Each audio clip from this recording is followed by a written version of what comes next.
Ненад Марковиќ, наш редовен секоја среда коментатор на политичката недела зад нас, и Ненад, тоа така ќе биде негде до крајот на јули, бидејќи после изборите ќе очекуваме да видиме какви ќе бидат резултатите, какви ќе бидат формациите и конструкциите коалициски во собранието. Биде време за одмор. Да, таму негде идната година ова. Минатава недела започна официјално кампањата и веќе имаме, да кажем, некакво условно речено месо за кое можеме да разговараме. Почна спотови, почна кампањи, шетање низ Македонија, кој повеќе, кој помалку митинзи и така натаму, а почна и дебата и сето тоа. Како ти се чини оваа прва недела која што е зад нас? После првиот ден, кога разговаравме минатата недела, кога имаше, да речем, преку ноќ, како печорки кога изникнаа на секаде, билборди, очекував дека ќе старта прилично јако. Очекував дека ќе биде. Како за почеток, можеби заради условите во кои се наоѓаме, мене ми изгледа доста млако сега за сега кампањата, вклучително и фрагментите од вчерашниот дуел кој требаше да биде некаква кулминација на првава недела, нели? Така да, во принцип, можеби самата атмосфера ја одзима потентноста на политичките кампањи. Нема масовни митинзи, нема масовни собирања. Оние митинзи кои ги држат, нели, доста стерилно делуваат со маски на дистанца, мора да биде така.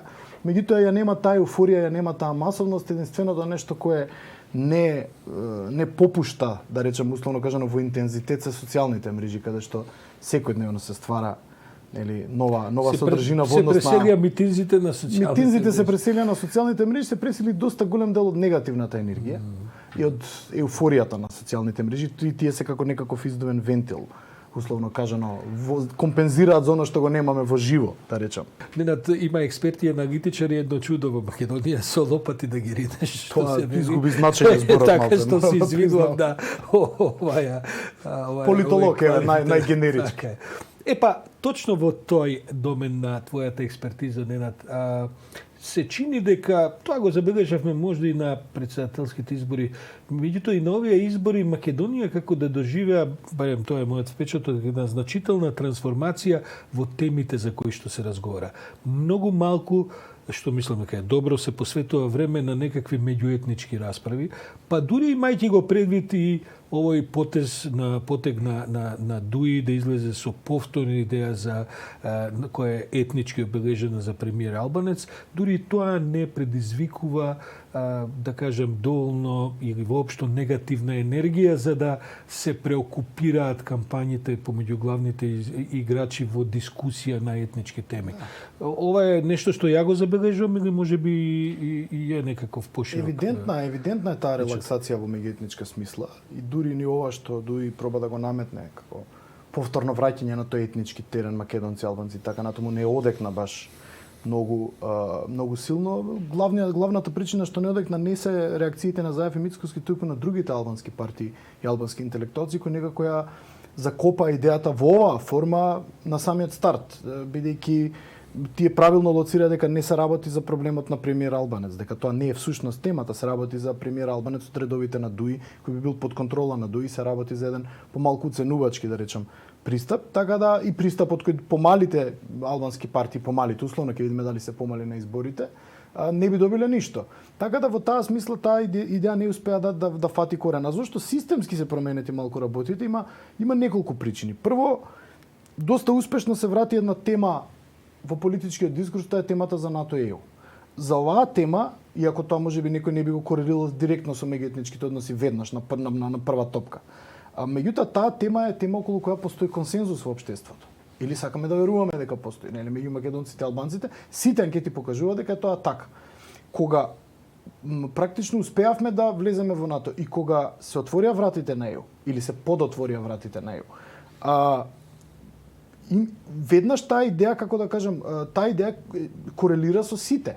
Сите беа задоволни од тоа што имаме успех конечно после многу долго време, бидејќи таа тема беше претходно доста потисната и личеше многу неверојатна дека може воопшто да се случи. Така да темата околу сите имаат околу која целото општество има консензус дури по идеолошки линии, успеа на некој начин да се наметне над профаноста, да речам, на меѓуетничкиот момент, а тука има уште два дополнителни фактори. Прво што главната партија на власт веќе нели промовира дека е граѓанска, не дека е исклучиво етничка, што возможи нели и поинаков канал на реализација на политичките интереси на албанци и другите на албанците и другите помали етнички заедници, што исто така многу во голема мера помогна. И третото кое можеби не се гледа вака не е многу очигледно, меѓутоа немате системско подгревање на меѓуетничките односи. Други се темите, сменета е приоритизацијата на темите во општеството е сменета во овие 3 години, што доведе да тоа малку падне во втор план. Немате системско подгревање на разни калиња, тепања по автобуси и така натаму. Да, кој што бевме навикнати, на кој што бевме навикнати секогаш пред избори да малку се гласачите во етничките табори, да кажа. Да, така е. Нерад, како ти се чинат бидејќи еве 1 јули сме уште 10 дена се останати од кампањата. Јас ќе те прашам потоа и мислиш ли дека може нешто драстично да се промени во овие 10 дена во смисла некакви поместувања значителни статистички на гласачите. Но прво сакам да те прашам како ти се чинат ефектите од сите овие бомби што се вади и така натаму. Што е твојата оценка за тој тип на предизборни и едната и другата страна, иако сите викаат не, ние не стоиме за тоа, а во суштина се партиски веројатно продукти? Имаат некаков неутрализирачки ефект едните со другите, прво. А и да немаат неутрализирачки ефекти, да постојат само едните или само другите бомби, мислам дека немаат некаков особен ефект или да особено влијаат значително на изборниот резултат. Мислам дека луѓето трпнаа на ваков тип на информации или како да го наречам информативен шунд, сакам јас тоа да го наречам по принцип, заради тоа што во принцип и во нив нема многу. Партиите повеќе време посветуваат да ги интерпретираат бомбите, да ги извадат од контекст, да ги хиперболизираат, отколку што во нив и во едните и во другите има нешто субстантивно. Освен таа непристојност што луѓе седат на маси и се снимаат. И се снимаат, тоа е грозно. Какви се тие луѓе кои што ќе седнат на приватни разговори, па нека се макар и за криминал разговори, не знам што да кажам, и да се снимаат меѓусебно, тоа на што личи тоа? Тоа е она што сосема неакадемски се нарекува полусвет, за жал, политички полусвет, луѓе кои евидентно кокетираат кои доаѓаат од определени центри на мој кокетираат и со двете партии, кои очигледно можеби и двете партии ги снимаат или припадници на двете партии. Изгледа како да биле баш агенти провокатори, онака по дефиниција. Да, апсолутно. И тоа е грозно да аспект на тие некакви меѓучовечки односи, некаков елементарен политички морал. Но мислам дека кампусите, апропо и прашањето кое го најави, кампусите се веќе толку поделени да мислам дека бомбите имаат многу мал ефект. Можеби имаат ефект да некој го остава дома, да некој не излезе да му се згади целиот политички процес. И од тој аспект, да, признавам дека изгледаат многу непријатно во таа смисла да луѓе се снимаат едни со други, па седат на земја, тоа после се репродуцира и знаеш кој те снимал, тоа е најгрозниот дел од приказната. Така да, во принцип, ефектот може да биде само во таа смисла, да некој остане дома, да му се згади политичкиот процес и да рече јас не гласам, и може да имаат ефект да на другиот кампус малце му ја намалиш излезноста. Меѓутоа, дури мислам дека ни тука нема да имаат некакво пресудно значење, осим ако не знам, во наредните 10 дена не слушнеме нешто на вистина бомбастично, и овие беа најавувани прилично бомбастично, па стигна, не знам, демант од оние црногорски бизнисмени, така натаму малце таа бомба беше и своевиден автогол, за жал. Така да мислам дека веќе со таа треба по мене најголемите партии еден макар кодекс, макар джентлменски договор да имаат, дека со вакви малограѓански работи не треба да се занимаваме и дека треба да се фатиме на вистина за големите теми. И јас да влезам во политика и било кој, да, понекогаш и ќе опцуеме, понекогаш и ќе кажеме нешто што не мислиме, приватно во кафеана се можеме да си речеме, многу е побитно што сме спремни да му понудиме и да направиме за општеството, инаку јас таа санктификација на политиката и санитизација дека политичарите треба да бидат луѓе кои не пцујат, не одат во тоалет, нели, они секогаш зборуваат само, мислам тоа е една глупост невидена, тоа е еден лажен јавен морал кој владе, затоа ја и помалку се шокирам бидејќи никогаш не сум имал вакви очекувања од политичките елити. Морам да кажам дека јас пред некој ден коментирав дека без разлика на колоритот на изјавите на Заев снимани по разни кафани во кои што се трескаат разни глупости, морам да кажам, и од него самиот, на крајот сепак делата треба да ги мериме. Она што е направено додека за 2,5 години практично пред да дојде техничка влада бил на власт. И мислам дека тие дела во крајна линија се Затоа изгледа можеби и кампањава релативно мирно, бидејќи тие се дела се неспорни. Дефинирани се позициите тука. Толку затоа што и сите се залагале за НАТО, овој го остварил. Сите се залагале за датум за Европска унија и тука практично нема што да се дебатира. Јас тој реков пред короната беше политичката понуда на СДСМ комплетно затворена. Има одредена цена која ние ја плативме за тоа, никој тоа не го спори, меѓутоа цена ќе имаше во секоја друга ситуација. Помала или поголема од ова, тоа можеме сега само хипотетски да го предпоставуваме, меѓутоа дека тој успех ќе дојдеше без цена за било која политичка елита, и ВМРО, и СДС, и ДУИ, и било која друга партија која би требало да се зафати со решавање на тој проблем, е илузија. Дека немаше грците да бараат исто што бараат, дека бугарите немаше на овој начин да ги отвараат прашањата, меѓутоа некој со тоа мора да се зафати и да го решава на еден или друг начин. Така да, корона кризата е интервентен фактор кој може да ги помести во одредена смисла рейтинзите, или иако јас мислам дека нема до таа мера да влијае. Таа е приоритетна тема, меѓутоа што се покажа? Се покажа дека анкетите пред почетокот на корона кризата, анкетите кои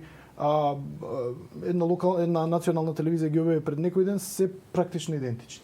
Јас морам да кажам дека толку цврсто втренчени, толку црсто вкоренети, толку веќе рововски поделени да вие не можете ни со никакви бомби, ниту со било кој интервентен фактор да ги мрдне. Да видам и една анкета која не е објавена, која се работи за одредени политички партии и така. Нема да ги кажувам резултатите, но ќе кажам дека ова е ова што и ти го говориш. Значи, нема промена практично од резултатите од пред месец дена.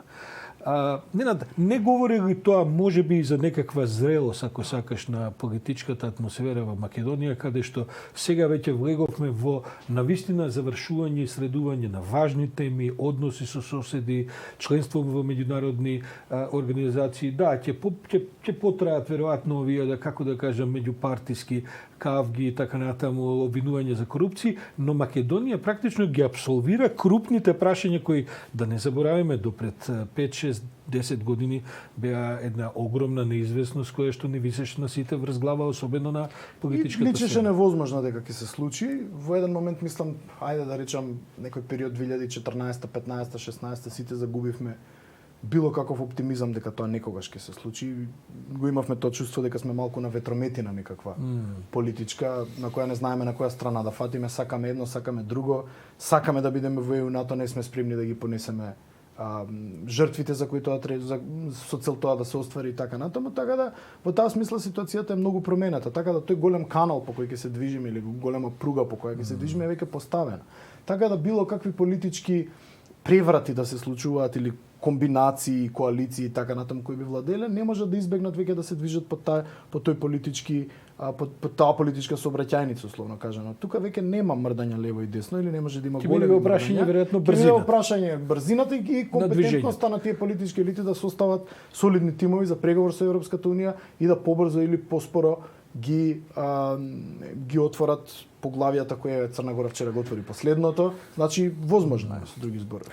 Ненад Марковиќ, политиколог, професор на правниот факултет во Скопје на УКИМ. Благодарам и за овој средочен муабет. Се гледаме следната среда повторно во некое слично време за да прокоментираме и оваа недела, па потоа се гледаме после изборите за да ги видиме коментарите на резултатите и на таа ситуација која ќе се разреши со гласањето на граѓаните Република Северна Македонија.